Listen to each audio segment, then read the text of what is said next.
नमस्कार, मी संग्राम समेळ. कलर्स मराठीवर रोज संध्याकाळी 7 वाजता योग योगेश्वर जय शंकर या मालिकेत सद्गुरू श्री शंकर महाराजांच्या भूमिकेत तुम्ही मला रोज पाहता. जानेवारी महिन्यापासून माझा हा प्रवास सुरू झाला. फार छान गोष्ट आहे की हा प्रवास कसा सुरू झाला.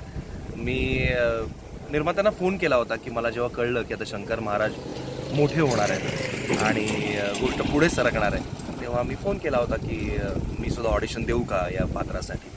आणि त्यानंतर 1-2 महिने झाले, समोरून काही रिस्पॉन्स आला नाही.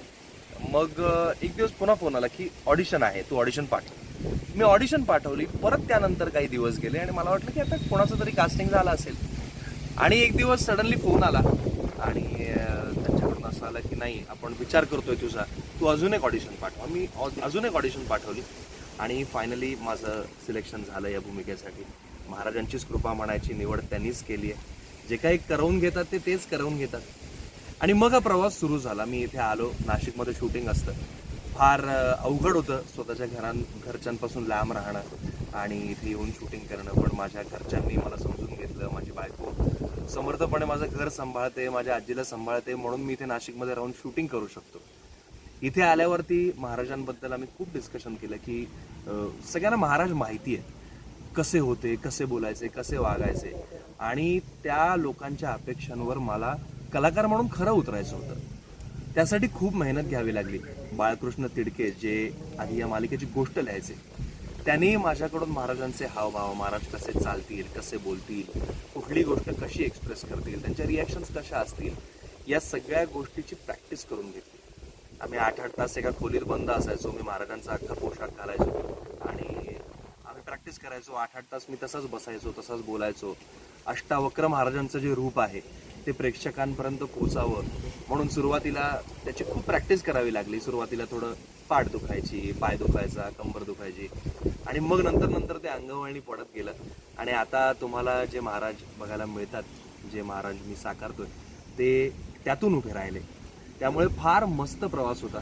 सुरुवातीला एक धाकधूक होती की आमचा छोटा आरुष लोकांना इतका आवडायचा, त्यांनी इतकी सुंदर ती व्यक्तिरेखा साकारली होती की महाराज मोठे झाल्यानंतर प्रेक्षक स्वीकारतील ना, प्रेक्षकांना आवडतील ना, किंवा प्रेक्षकांच्या मनात जे महाराज आहेत ते मी उभे करू शकीन ना त्यांच्या डोळ्यासमोर. ही सगळी धाकधूक होती आणि त्यात कामाला सुरुवात झाली. पण आता बघता 4 महिने होऊन गेले आणि प्रेक्षकांच्या सकारात्मक प्रतिक्रिया माझ्यापर्यंत पोहोचतात सोशल मीडियामार्फत, किंवा कित्येक जण भेटायला येतात सेटवरती आणि त्यांची प्रतिक्रिया पाहून मी भारावून जातो. एक कलाकार म्हणून काय व्यक्त व्हावं हे कळत नाही, कारण ते इतके भारावून येतात. ते फार भावनिक आहेत या विषयाबद्दल.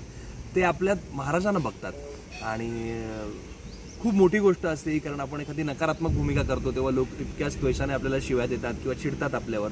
तेव्हा त्याचं तेवढं काही अप्रूप वाटत नाही, कारण आपल्याला माहीत असतं. पण जेव्हा लोक रडत येतात आणि महाराज समजून पाय धरायला जातात, तेव्हा एक कलाकार म्हणून फार विचित्र वाटतं की आपण काय व्यक्त व्हावं अशा वेळी. मी अशा वेळी त्यांचे फक्त हात धरतो, त्यांना जवळ घेतो. काही वेळेला ते थरथरत असतात आणि म्हणतो की नाही, आपण हे सगळं महाराजांच्या चरणी आहे, महाराजांची कृपा आहे. मी एक सामान्य कलाकार आहे, पण तरीही कलाकार म्हणून कुठेतरी ही गोष्ट एक पोच पावतीये की मी जो प्रयत्न करतोय हा एक समुद्र आहे महाराजांची व्यक्तिरेखा साकारणं म्हणजे. आणि एक कलाकार म्हणून त्यातलं थेंबर पाणी जरी आपल्याला चाकता आलं तरी महाराजांची कृपा म्हणायचं, कारण महाराजांची खोली गाठणं हे कोणालाच कधीच शक्य होणार नाही. त्यामुळे ते एक समाधान असतं. आताही छान प्रवास सुरू आहे. खूप रंजक गोष्टी तुम्हाला बघायला मिळणार आहेत. शूटिंगची गंमत तुम्हाला जर सांगायची तर एखादं सोशल शो आपण जेव्हा करतो, साधी जेव्हा फॅमिली ड्रामावाली मालिका असते, तेव्हा आव्हानं कमी असतात एका कलाकाराला, फिजिकली म्हणा, मेंटली म्हणा. कारण कधी आम्ही शूट करतो की आता कडाक्याची थंडी, आणि जी खरंच नाशिकमध्ये कडाक्याची थंडी होती, मला आठवतंय 2-3 महिन्यापूर्वी, आणि सगळ्यांना थंडी वाजते पण महाराजांना थंडी वाजत नाही आहेत आणि ते विहिरीवर उघड्याने रात्रीची आंघोळ करतायत, असा सिक्वेन्स होता. तर तो करताना जी काय तारांबळ उडाली माझी, पण महाराजांनी ते करवून घेतलं सगळं आणि ते झालं. पण हे आपल्याला एका सोशल मालिकेत, फॅमिली ड्रामावाल्या मालिकेत नाही करावं लागत असं. किंवा आम्ही रात्री 2 वाजता 2:30 वाजता गोदावरीत उतरलो होतो. एक सिक्वेन्स होता ज्यात महाराज एका भक्ताला एका नदीत बुडवतात आणि दुसऱ्या नदीतनं बाहेर काढतात, आणि ते ज्ञानेश्वर माऊलींनी रेड्याकडनं वेद वधवून घेतले होते, ते त्याला दाखवतात तो प्रसंग त्या भक्ताला. असा तो सिक्वेन्स होता. आणि आम्ही नाशिकमध्ये असल्यामुळे आम्ही गोदामाईमध्ये डुबकी मारली रात्री 2-2:30 वाजता आणि प्रचंड थंडी होती, त्यामुळे तेव्हा जी तारांबळ उडाली, जी मजा आली, ती मजा अजूनही येते. आव्हानं आहेत, महाराज बळ देत राहतात, आम्ही करत राहतो. आणि आता पुढे येणारी गोष्ट ही तितकीच रंजक असणार आहे. त्यामुळे रोज संध्याकाळी 7 वाजता कलर्स मराठीवर योग योगेश्वर जयशंकर ही मालिका नक्की बघा. आता आमचे निर्माते आहेत सोहम हंसा प्रोडक्शन्स, म्हणजेच चिन्मय उदगीरकर.